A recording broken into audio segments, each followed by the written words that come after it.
PYQ based on a chapter magnetic material that was asked in CET 2024. If the charge to mass ratio of an electron is capital A, तिथं correction करून घ्या बघा प्रश्नामध्ये.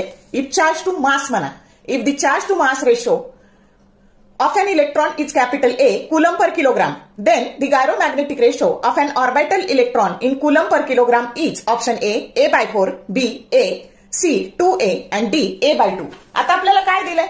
तर हा जो ratio आहे E by M चा रेशो हा 1 कुलम पर किलोग्राम दिलाय आणि आपल्याला गायरोमॅग्नेटिक रेशो विचारलाय. मग गायरोमॅग्नेटिक रेशोचा फॉर्म्युला काय असतो? E divided by twice ME असतं. पण यांनी मास ऑफ इलेक्ट्रॉन M दिले म्हणून M घ्यायचा. मग ह्या E बाय M ची किंमत काय टाकायची? A टाकायची. मग A डिवाइडेड बाय 2 की जो करेक्ट ऑप्शन काय आहे? D आहे. असं सोडवायचंय. तुमचा कमी वेळात अभ्यास व्हावा म्हणून हे शॉर्ट व्हिडिओ बनवलेले आहेत. जर आवडले तर लाईक करा, शेअर करा, कमेंट करा. For more useful tips and tricks keep watching wings of physics. Thank you very much.